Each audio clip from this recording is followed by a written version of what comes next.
trackies, welcome back to another video. As you all can see, I'm all over the place.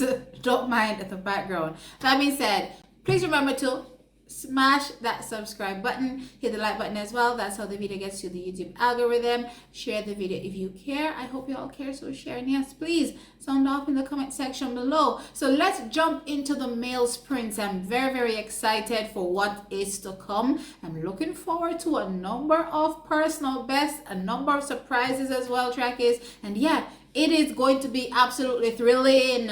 Now, let's jump into the men's 110-meter hurdles. Let us start there. I definitely think we're in for an absolute show from Rashid Broadbell. I definitely think we're going to start to see signs of what will be coming at the World Championships. But we're taking it one step at a time. First, we have to win at the National Championships and, of course, execute a phenomenal race and signal your intent to the world, saying not only are you very consistent, but you're much better in your hurdling technique. Because Marilla said the world not really pre, the world not really pre Rashid, but we are for sure. So Rashid Broadbell heads into the competition, trackies, with the fastest time, a 13.06 seconds. Right, this was done at the Racers Grand Prix. Really excited for this performance. Again, really solidifying his status in the world when I think about the 110-meter hurdles. As I said, really taking down, a top hurdler from an American perspective. And when you look at consistency, I would say so far that this hurdler, is number one from a consistent perspective on the USA side. Outside of Grant Holloway, coming back from injuries, definitely, thought that, hey, Rashid Broadbell is really telling the world that, hey, I'm actually number one. But that being said, trackies, so Rashid Broadbell, 13.06 seconds goes in for me as heavy favorite. I expect him to walk away with the win in this particular competition. Now, what happens after Rashid Broadbell is going to be very interesting, because there are a number of collegiates that will be showing up, and I believe they will be showing out. Whether or not they'll be able to get a spot is a whole other kettle of fish, right? So the second fastest athlete from a Jamaican perspective, Demario Prince. What a stellar race he ran at the NCAA Division I Outdoor Track and Field Championships in the semifinal. Unfortunately, the finals didn't execute the best race, trackies, and wasn't able to place as high as I thought he could have actually placed, in the actual race. Now, that's the story, I suppose, for the collegiate athletes when I think about their performances, right? It's all banking on how well they execute. They're not the cleanest hurdlers, but if they execute their best race, trackies can be in the conversation. So I'm keeping my eye on Demario Prince. Same thing for Jerome Campbell. Didn't make it out of the semifinal, unfortunately, at the NCAA Division I Outdoor Track and Field Championships, though just like Demario Prince had a really strong, shot of walking away with the competition, right? Hit, a hurdle and really took himself out. He's one of those hurdlers that really, technically he hurdles really well, doesn't necessarily have issues hitting hurdles all the time, but just suffered really terribly on that particular day. Here, trackies, he's gonna have to put out his best performance if he wants to be a part of the conversation. So let's see what happens with him. Orlando Bennett, I do think he's been having, one of his best seasons yet. Been very consistent around, that 13.3, performance, so far this season. His season's best is 13.29 seconds. So I'm expecting Orlando Bennett to be one of those athletes that will be, budding for top 3. As I said, it makes things very interesting, because unlike a few of the events on the women's side, where we have a defending champion, for the men we don't. So it will only be 3 trackies. So with that being said, 3 into how much I'm gonna call trackies can't really go, right? So again, I'm putting Rashid Broadbell up there. I'm putting Orlando Bennett up there for a possible spot as well. Jaheim Stern, another amazing collegiate, has a 13.29 so far this season as well. Suffers from the same issue, technical flaws when it comes to hurdling. If he can clean up, execute a great race, can be in the conversation as well. So I'm keeping my eye on literally all the collegiates, because they've been looking really amazing this season, right? Omar McLeod is down to compete here. I'm happy to see him. Oh, I jumped Hansel Parchment, sorry about that. Let's go back to Hansel Parchment. So his season's best so far, 13.32 seconds, right? So Hansel always stays in the conversation, always makes teams as well. So Hansel again, will be coming from one of those top 3 spots. So far, trackies, I've called, 3 spots out of 3 so far. So let's see who else can potentially get into that, that top 3. Now, Omar McLeod has been having I would say, a better season than last year. I would say it's been better than last year. Really, in that mid section of the 13 mids, I would say, when in his competitions so far. And I think that, at this, national championships, I think he can definitely pull off a 13-1. Problem is, will 13-1 be fast enough to get Omar McLeod on the podium? I do recognize as well that he's having a few issues in his last outings, in maybe the last 2 hurdles. Over the last 2 hurdles, something isn't technically right over those last 2 hurdles. So I'm hoping that he'll be able to clean that up and get ready for the national championships. But we all know he's a national record holder, so at his best, he can take this whole thing. Let's see what happens with him. Tyler Mason, trackies, was definitely the one coming in to potentially sneak a spot in 2024. Didn't happen for him. Has actually only ran, I believe, one 100-meter hurdle so far this season at the Racers Grand Prix, 13.41 seconds. So if you can come in your first race and run a 13.4, and I'm assuming that they'll have tweaked things and have refined things for trials, he's definitely a massive, dark horse, I suppose, in this particular race. And if anybody has an outside shot of sneaking in, it would be, in my opinion, a Tyler Mason. We also have to look out for the likes of LaFrance, Campbell. He will be there. Trackies, Odario Phillips, he will be there as well. More, collegiates, Jaheim Hales, will be there as well. And there's not much separating, I have to say, the performances, not much separating the athletes so far. I would say seen a lot of 13.2s, up to about 13.6s. So not much, separating the athletes. So it's who, hurdles, the best on the day that will take the race. Though I do think Rashid Broadbell has separated himself from everybody else. I think this is Rashid Broadbell's race to lose. Definitely think he goes in as heavy favorite. Looking out for Orlando Bennett, as I said, hands of parchment. And as I said, if somebody's gonna steal something, it would definitely come from a Tyler Mason. Let's see how that goes though, trackies, as we get into the competition. Now, jumping over from the men's 110-meter hurdles, let's jump into the men's 100 meters. This one, trackies, oh wow, things are literally just getting better and better and better for our athletes in this event. And yeah, right now, 3 can't go into the same thing. The athletes that I'm about to call, 3 can't go into it.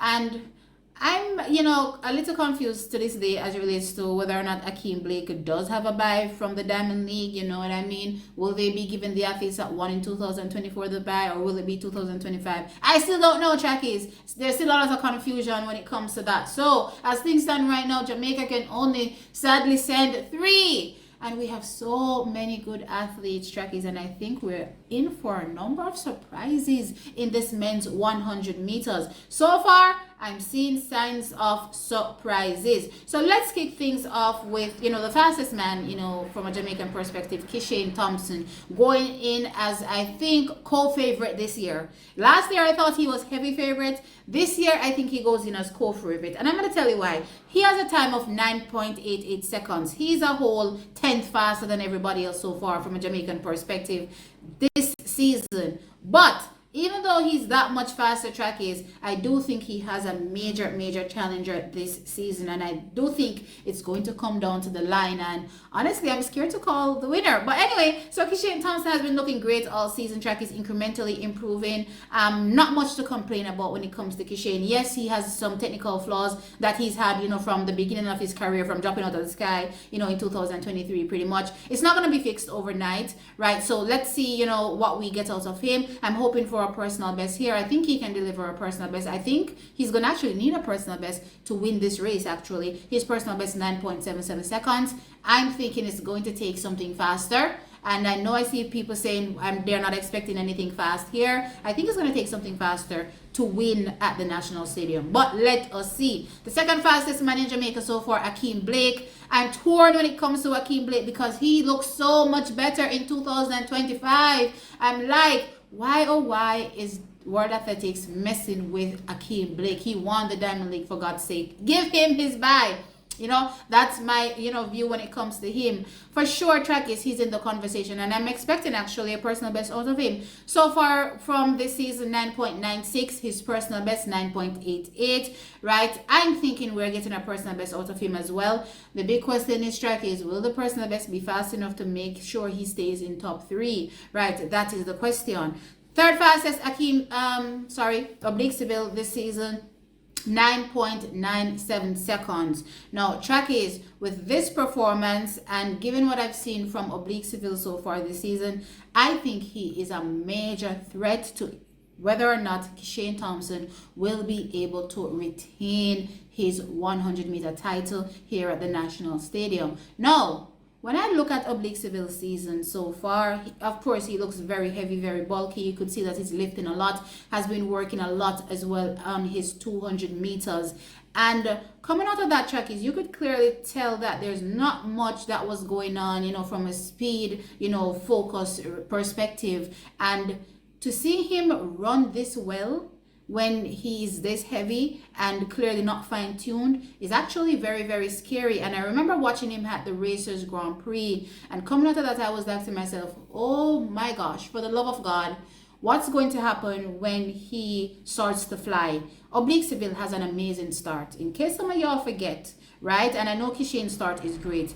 I think his start, and that is Oblique Seville's start, rivals Kishane's start, right? And once he's able to merge that start with what I saw in his finish in that 100 meters, it is going to be very, very close. And I am actually tipping, the scale actually this year over on Oblique side. I feel like, he can walk away with the win, but I definitely think it's going to take something really, really fast. As I said, I'm expecting a personal best performance if Kishane wants to stop him. So obviously, Oblique Seville has to run a personal best if he wants to stop a Kishane. 9.81 seconds. How much faster will he be able to go at the National Stadium? I think something is coming crazy. Trackies, it's so crazy to the point where he actually turned off his social media. His Instagram is off. He doesn't want no noise getting in his head. He's focused. He's ready to deliver. That's Oblique Seville. And it's making me super duper excited because I'm like, yes, we're ready. We're ready for whatever this excitement is. I'm ready and waiting. Now, the other dangerous man, trackies, in this men's 100 meters is Bryan Lavelle.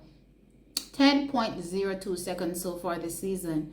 But why everyone is, thinking that he is, one that will challenge for that third spot is clearly thinking about last year, dipping below, 20 seconds, 19.97, and also track is the 100 meters, 9.99 seconds. That was 2024. 2025 is a whole different Bryan Lavelle. He went to the Racers Grand Prix over that 200 meters and shocked the world.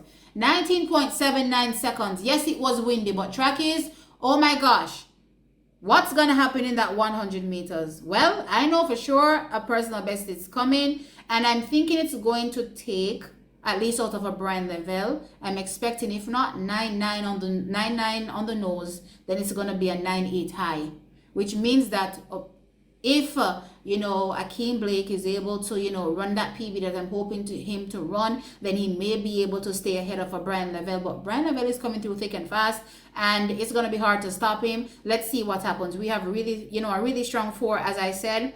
And I'm really gutted that we are confused. At least I'm confused. Some of you are not confused because I see some of you saying, no, he gets it. Yes, he gets it. I don't know. I'm still confused, right? So I'm really gutted when it comes to the whole buy situation. So I'm hoping that we can get that sorted out as soon as possible. But yeah, this is going to be an amazing men's 100 meters. Nobody can slip. If them slip up, they're going to slide. Now, track is other athletes to keep your eyes on, in my opinion. Sandra Davison ran 10.07 seconds a few weeks ago. I think he's on target to also go sub 10, run 10 seconds on the nose last year, right? Didn't have his execution right, so it didn't come when it was supposed to come. But I'm thinking if they can manage their runs properly this year, Sandra Davison can also be a factor.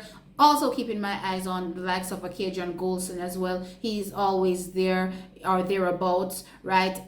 One athlete that track is, I have my eyes on, and I'm not sure if he's injured or not, and he hasn't represented Jamaica just yet. So I'm not even sure what the situation is, when it comes to this particular athlete. But as I said, I have my eyes on him, and I'm eager to see exactly what he will be able to do, and that is a Kishane Dennis. I watched Kishane Dennis, a week ago. He seemingly pulled up injured in the race. Not sure what exactly happened to him in the race, but given what I saw, he literally came out of his dry phase and stopped running. I was like, dear God. Did I see what I just saw? Again, I wasn't really sure if he was, 100% or if he was injured. So if he turns up, Kishane Dennis, at the national championships, ready to, compete for Jamaica, because as I said, we're still confused when it comes to that, aspect. I am looking out for him in the men's 100 meters. And another athlete that I watched at that particular meeting as well, Christopher Taylor, and I know a lot of people are looking down on him, when it comes to competing in the sprints. But I watched the Christopher Taylor with zero dry phase, execute a really, really solid 100-meter race. And I'm definitely thinking that we can get a 10-0. Yep, it may sound crazy, because he did that race track. He's run a 10.49 in a negative 1.7 meters per second wind. But, given everything that I saw from an execution perspective, I definitely think we can get a 10-0 out of Christopher Taylor. And as I said, he can surprise many people. And if he can do this year, then imagine what Christopher Taylor will be able to do as the years progress. If people thought that he had no speed, I think that 10.49 race showed a lot of people that Christopher Taylor is here in the sprints, and he can definitely challenge not the big guns right now, not a Bryan, not an Akeem Blake, not a Kishane clearly, and not an Oblique Seville, but for sure he will be able to challenge everybody else that is behind those athletes. And I definitely think he makes it to the finals and definitely challenges high. And as I said, that relay is looking even more sweeter when I think about it, because one thing he has is that natural turnover that you want when you think about a 4x100 meter relay team. So Christopher Taylor trackies, I have my eyes on 100%. And yes, I have my eye on everybody else, because, surprises can come from, everywhere. So the likes of Taekwondo Tracy, he's somebody that always turns up at the trials. Keeping my eye on him. Keeping my eye out for Johan Blake, Nishiani Banks. Keeping my eye out for every single person that will be competing in that men's 100 meters. All the collegiates that will be coming. Don't know if I mentioned DeAndre Daly. Looking out for him. Looking out for Gary Card as well. So I'm not even sure if Gary Card is actually in the actual lineup for the men's 100 meters. My assumption is that he is. But yes, trackies, I'm looking out for every single soul in that men's 100 meters. And I think that we're going to get an absolutely jaw-dropping performance.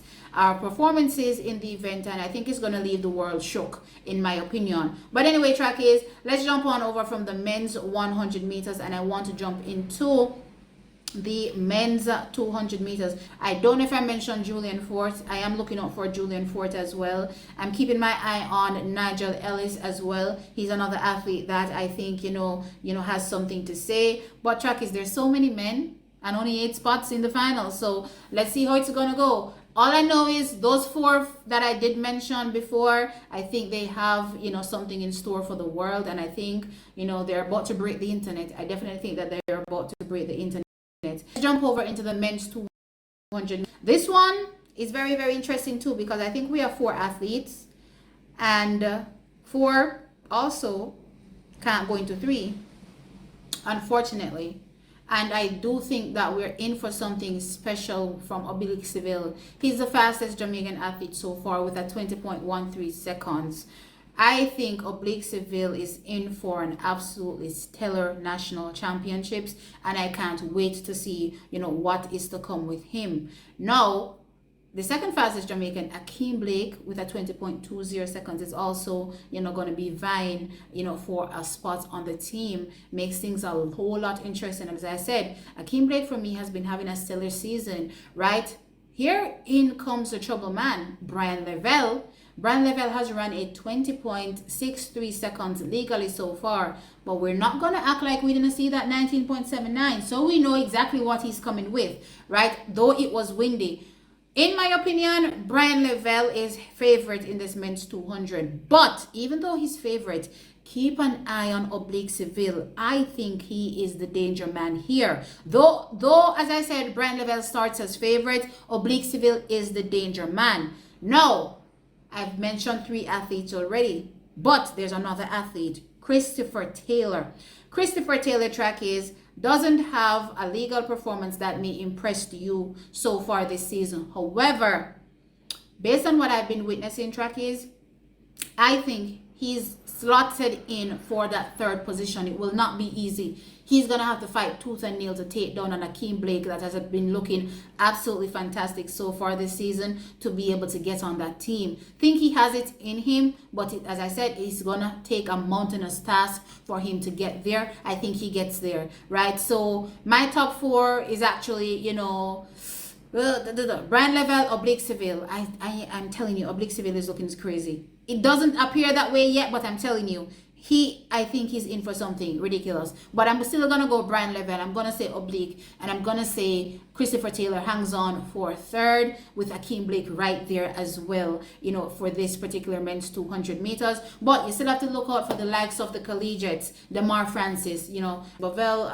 McPherson is also there. Also, Adrian Kerr, you know, he always looks good. Shamar Palmer, you know, is there as well. So Chakis, keep an eye out for Javari Thomas as well. That's an athlete to keep an eye out for. Johan Blake, can't believe I didn't say him before. Johan Blake, 2nd fastest man ever in the 200 meters. Keep your eye on Johan Blake. As I said, Sandra Davison is there as well, so keep your eye on him in this men's 200 meters. Who else am I looking out for? I think those will be the major athletes in the men's 200 meters that I'm keeping my eye on, outside of the 4 that I think will really be challenging, you know, for one of those 3 spots. But trackies, let me know your thoughts in the comment section below. Oh my gosh, I didn't say Andrew Hudson. Andrew Hudson, he's not in the 100, he's in the 200. Andrew Hudson will be here. Definitely keep an eye on Andrew Hudson. Hasn't competed that much in 2025, I have to say. And it's going to be tough for him. But if he can get back to his best, then yes, he is also a trouble man for this men's 200 meters. Let's see how it goes, trackies. Let's see how it goes. I'm actually very, very excited for the men's sprints, especially the men's 200 meters. I see it rebuilding, and that's, you know, a good sign for Team Jamaica. But yeah, really, really, you know, thrilling things ahead for Team Jamaica. Let me know your thoughts in the comment section below. Like the video, of course, and subscribe to the channel. I'll catch you in the next one. Bye.